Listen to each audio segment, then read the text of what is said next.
Today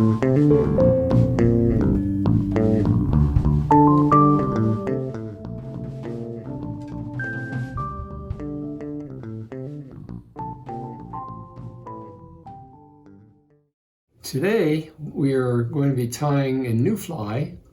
This fly is called the Leech-a-ma-callit, and Leech-a-ma-callit was developed by a very avid, very excellent fly tyer from Colorado. His name is Scott Sanchez, and Scott is the manager of JD High Mountain Outfitters in Jackson, Colorado. And I had read an article written by Scott about 2 years ago. Now, Scott generally would have an article in the one of the fly fishing magazines each month, and I was struck by this particular pattern, this Leech-a-ma-callit. And so after reading it over, and frankly after calling Scott and talking to him, I decided that this would be a good fly for us to use as our next in a series for this beginner session. As Scott describes in his article, this fly is not meant to actually imitate anything in particular, but it has several features that allows it to imitate more than one thing. It's called a Leech-a-ma-callit because it probably imitates leeches, but it also could represent aquatic worms, rather large, or minnows.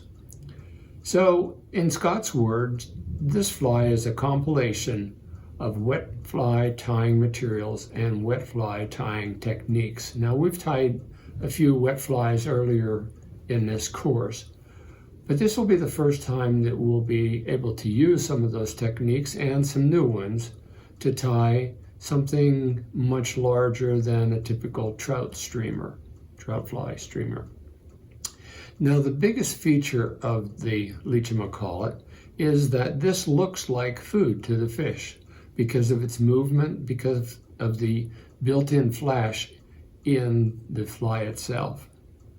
So one of the things that we're going to introduce you to in this new fly is the use of sloppin and the use of hackle flash.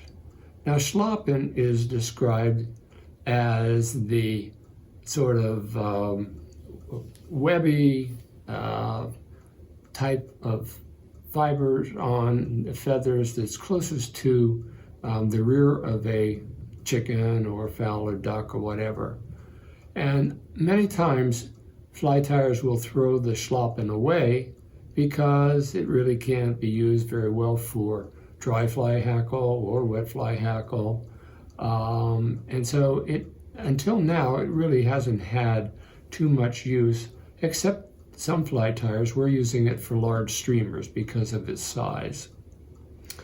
The other new techniques that we're going to learn today is how to weight a streamer with lead wraps and how to use the wrap and fold method for folding the hackle so that it lays back towards the rear of the fly. Rather than being bulky, it's very streamlined. Now, this particular fly, the Leech-a-ma-callit, can be tied in various sizes to be able to fish for various species. So one could tie a smaller version of this and use it for trout. In fact, it probably would be an excellent streamer for large trout, particularly like brown trout. But I would find it probably is most useful for smallmouth bass and perhaps some large crappie or something like that. Now, I'm going to give you an illustration of some of the types of materials that can be used to represent the what's called the hackle flash part of the fly. And so I have purchased several different types to try to tie this fly. And so the first one that I want to show you is the one that's called hackle flash. And this is what we're going to be using. And notice that the hackle flash is a long strand with a core in it, and all of the fibers on hackle flash are on one side of the core. which makes it much easier to hackle the fly, so to speak. Now, I looked into some other types, and of course, another one that is sold by the Fly Shack is referred to as holographic flash. Notice the difference between this and the hackle flash. In this particular case, there's a core, of course, but the fibers stick out on both sides of that core. I found that to be not to work very well. And I will show you a comparison between two flies. The first one, which is tied with the hackle flash, and the second one, which is tied with this holographic fiber. This is the first one tied with hackle flash. And as you notice, the flash material is stroked back. It's back towards the rear of the fly. This one, which is tied with the hackle flash, holographic flash, actually protrudes out, not back, and it makes the fly very bulky in the center and does not give that streamlined effect that you would want in comparison with this fly. So I would suggest that if you are going to continue to tie this type of fly, look for the type of material that will lay flat on the hook and protrude back towards the rear of the hook and not stand up 90 degrees towards off the center of the hook. Now, there are other types of material on the market, and this is one of them. This is called Body Fur by Dan Bailey's, and of course it has a single strand and the fibers do stick out perpendicular to the strand. Then there is one that takes Blaine Chocolate's name. It's his body wrap, and this has some flash in it, but it's also a single strand with fibers sticking out 90 degrees. And lastly, there is one called CCT Body Fur. It too is a single strand with the fibers sticking out. But notice in the last three that I've showed you, and I'll use this as a comparison, the length of the fibers in this body fur and the length of the fibers in the material that we're going to use today is much longer. So you can get a much better looking streamer with the longer fibers single stranded on one side of the core of the hackle stitch. Okay. And the first thing we're going to do is, of course, pinch down the barb on our hook, which I've mentioned all along in this series is a good thing to do just to protect yourself and make it easy to release fish. Before I go much further, I want to tell you a little bit about the hook that we're using. We're using a streamer hook. It's called a long shank streamer hook. This one, of course, is sold by Saberfly Hook Company. I'm using a size 4, and you notice that it is a straight shank. You could use a turned down eye hook, it won't matter. The important thing is that I'm using a streamer hook that has a wide gap. You say, why do you need a wide gap? Because once you have the lead wraps on there and the body material, there's less space that's available for hooking the fish. So I particularly chose this streamer hook because it has a much wider gap than many of the other streamer fly hooks that I have. So now that we have the hook in the vise, I'm going to start the thread. But the first thing that I want to do before I start that thread is I want to wrap the shank of the hook with lead wrap. And this is 0.035 diameter lead wrap. And so it requires about not quite 3 inches. So I'm starting the wrap of the lead just about at the point of the hook and wrapping it forward. One wrap in front of the other. So this is going to really help this fly sink. And basically I am applying the lead right to the middle part of the shank. I'm leaving space at the back and I'm leaving space at the front. So I'm going to break this off by helicoptering it, so to speak, like that. It breaks it off even. And I can do the same thing here.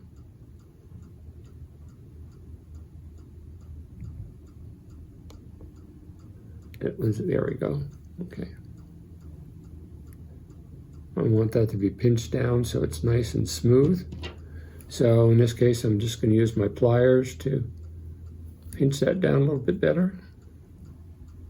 There we go. Okay. Now the next thing I'm going to do is to support this lead wrap using my tying thread. Now the instructions that go with this fly are calling for either 6/0 or 3/0, and I prefer to use a 3/0 because it's a little bit heavier and I don't have to make as many wraps to build up some of the wraps on this particular fly. And one of those is tying in this lead wrap. So I start the thread wraps just behind the eye of the hook and I wrap it back until it gets to the point where I'm touching the lead wraps. I clip off that extra thread and then make a number of other additional wraps right in front of that lead that acts as sort of a jam for keeping the lead from sliding forward. Now that I have that and notice that it's tapered, I'm going to wrap over the lead to the rear of the hook,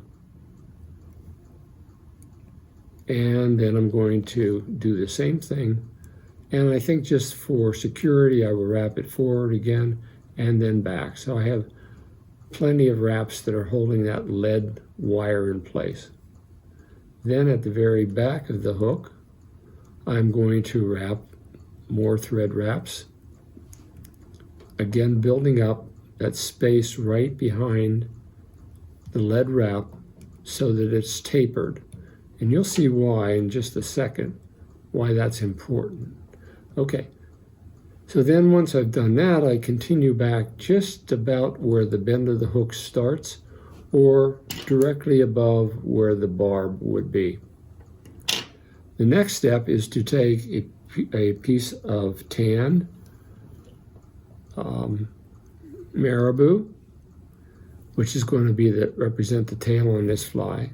Now, in comparison to a woolly bugger, in which I generally measure my marabou tail to be about the same length as the shank of the hook, I'm making this one a little bit longer. So in this case, it's about 1.5 lengths of the hook shank.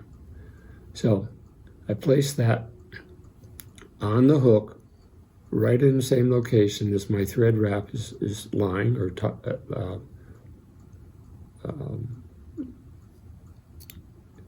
is fastened. And then I make several wraps forward to hold that in place, at which point then I lift this up and clip it off. Now, what I was trying to achieve is going to be a nice smooth transition between the thread wraps here and the lead wraps here. So I'm going to come over that a little bit more just to pinch those down.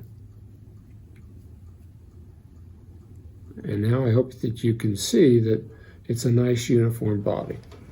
Okay. Now I bring my thread back just about to where the point of the hook is.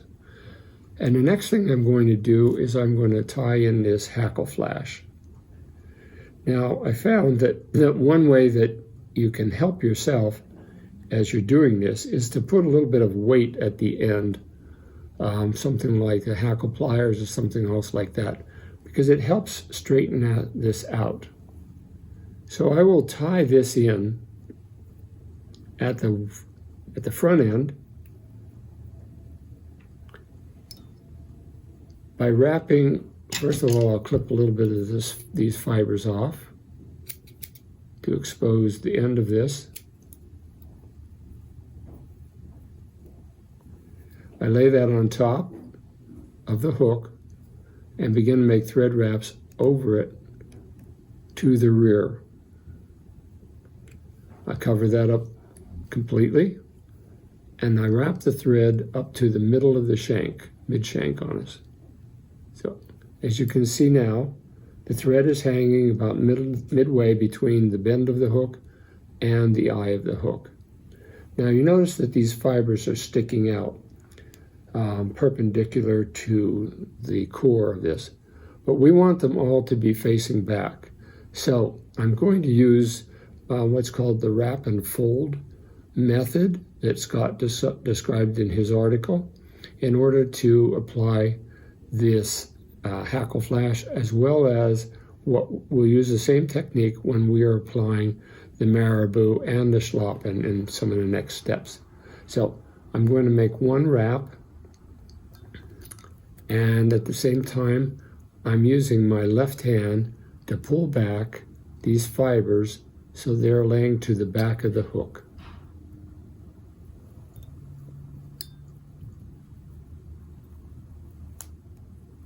So as he describes this as wrap and fold, each time you make a wrap, you fold the hackle back.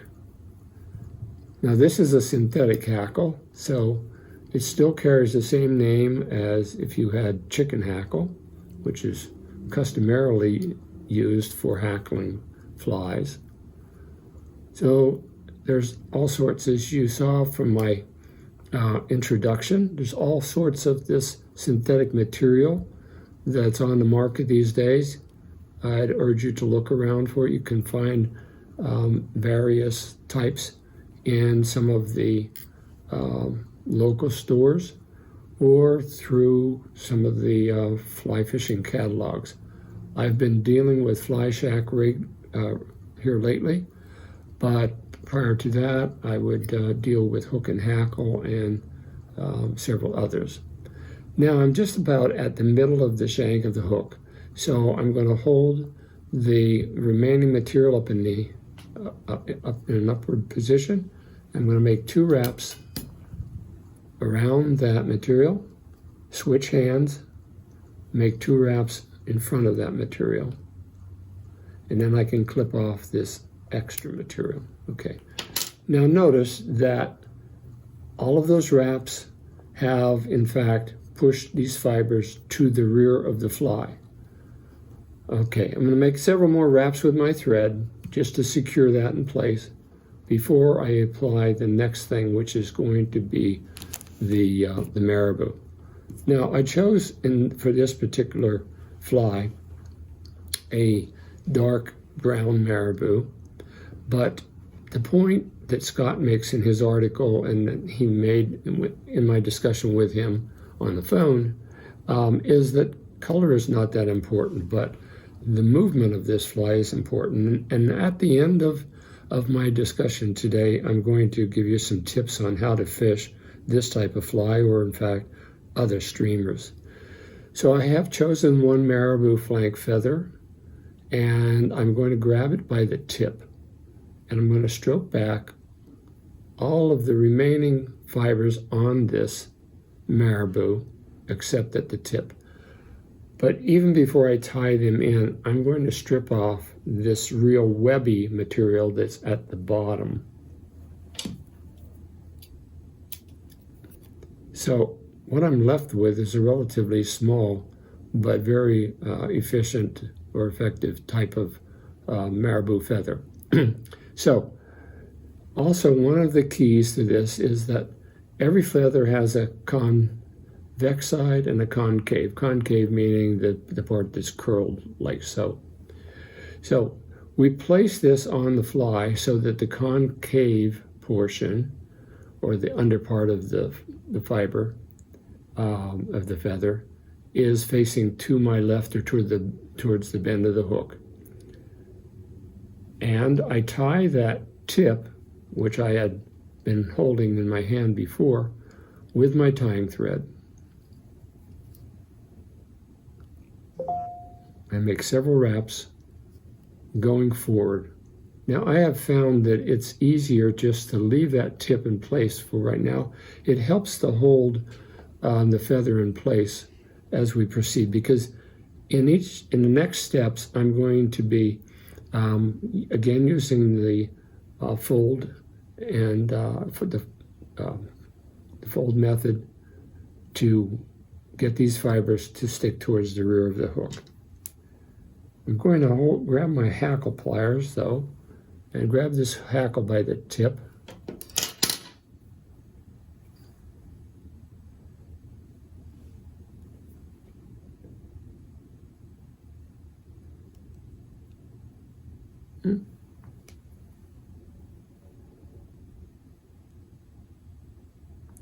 There we go. Okay. Now notice that each time I turn the marabou hackle around the shank of the hook, I am stroking it back with my left hand. So I take about 1/2 to 1 full turn, and then I stroke it back. And I found that wetting my fingers helps a little bit. So I'm pulling the fibers back, making one rotation. Pulling the fibers back, making another rotation. And I do this for as many times as I have sufficient hackle or marabou hackle, and before I run out of actually fibers. And I'm just about at that point. So I made about 3 turns with that piece of hackle. I cinch this off as I did before with 2 turns in back of and then 2 turns in front of. And then I clip off that little piece of stem that's left, and I can now clip off this little piece of tip, that was pushing forward. Now, because I'm not quite yet as far forward as I want, I'm going to do the same thing again. And I'll do this relatively quickly this time. I'm stripping off that extra hackle that's webby and that we don't want. And I'm focusing on just the tip portion of the marabou hackle. So again, I stroke this back with my left hand, holding the tip. I tie that in on the top of the hook, make several wraps forward, and then I began to wrap this again around the shank of the hook. And once more to repeat, I'm using this fold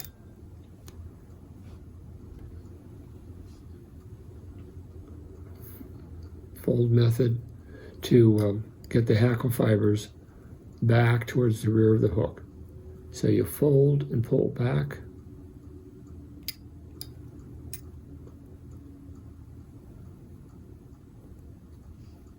Fold and pull back. Okay. Now that should be enough. So I'm bringing my thread back a little ways towards where I've been tying this in. I make 2 wraps behind that material.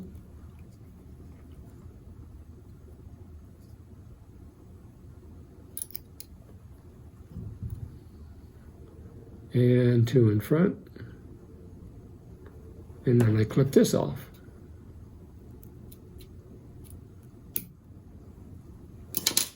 Now I have a few extra fibers there that I want to trim off.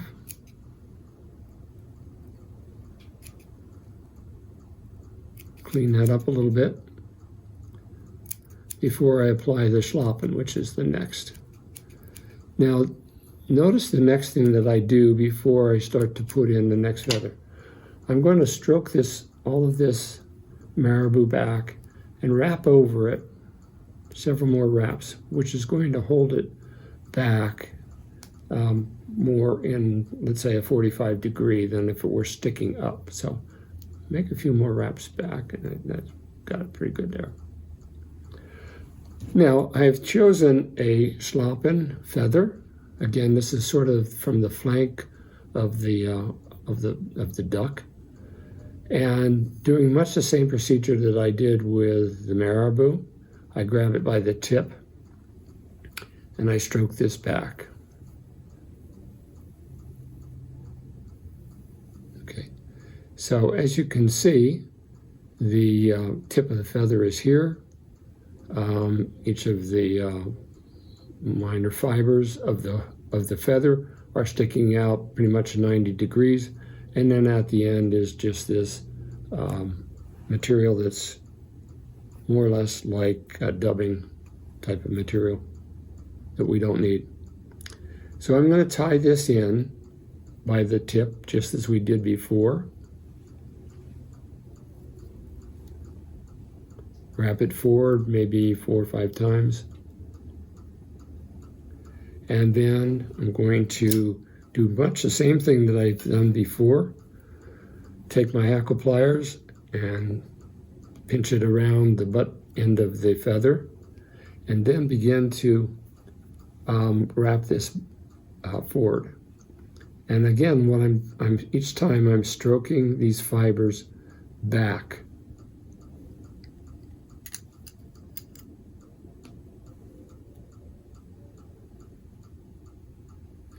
So I'm pulling both sides, the fibers on both sides of the feather towards the rear of the fly.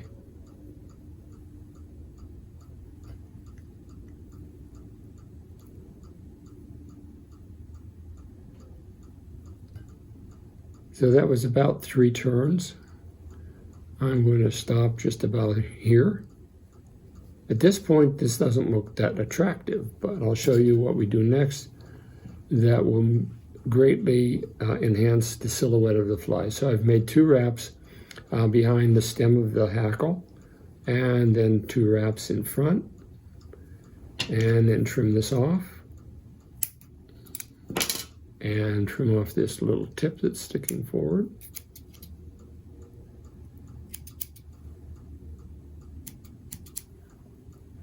Now I'm stroking this back with my left hand, and I'm going to make a series of wraps with my tying thread. It's going to build up sort of a conical shaped head on this fly. And at the same time, what it's doing is it's holding those fibers back towards the rear of the fly. And I think that probably is pretty illustrative of it.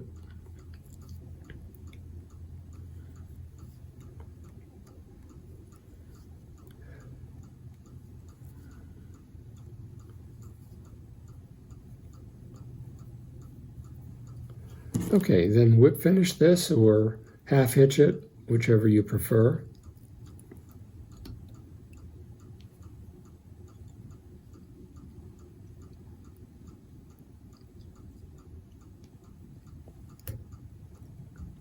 And we're just about finished. So there we have a Leech-a-ma-callit.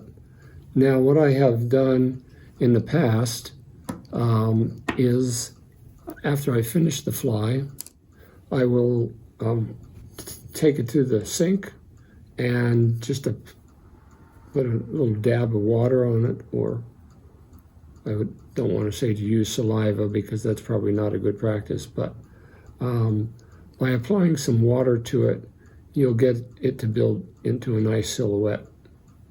So, as this one needs to be. So there you have it, the Leech-a-ma-callit. There's a few fibers stuck in there that I need to tease out.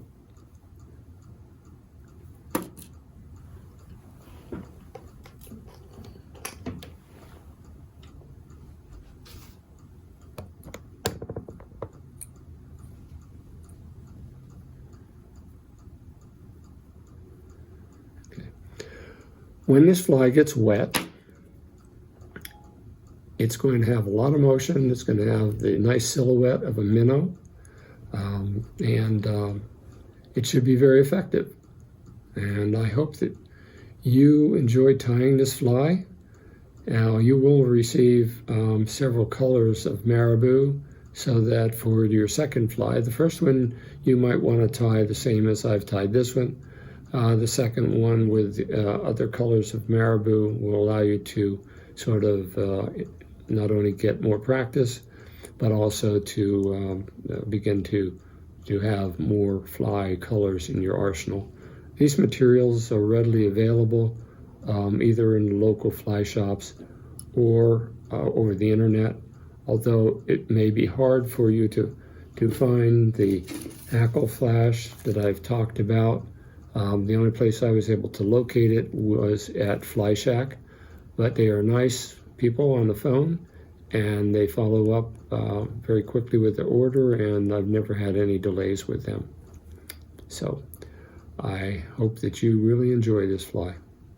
Well, I thought I'd follow up this tying instruction with just a little bit of discussion about the fly and how to fish with it.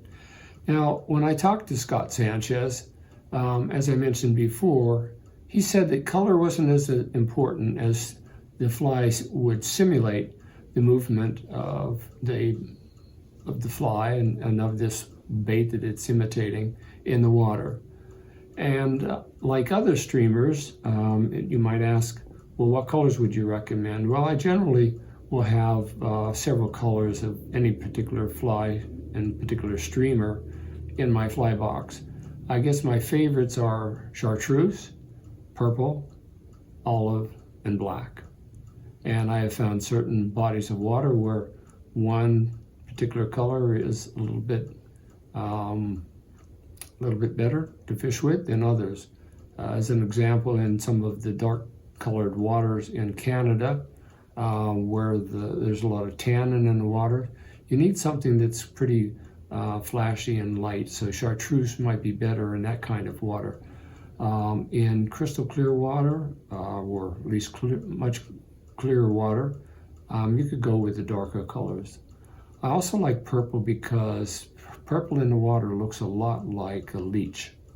And so many of my bass flies I tie in purple. Now, how to fish this fly? Well, like any other streamer, I would suggest that you fish in what we call up and across. In other words, you're standing in the stream or the river and you're looking up as the water's passing you. Okay, make your cast at about 45 degrees upstream, and then mend your line. Let the fly drift. Now this fly is weighted, so it's going to start to sink. At the end of the drift, then start your retrieve. Now, once I attended a seminar by Gary Borger. Gary Borger is a fishing fanatic author, but a professor at one of the Midwestern universities.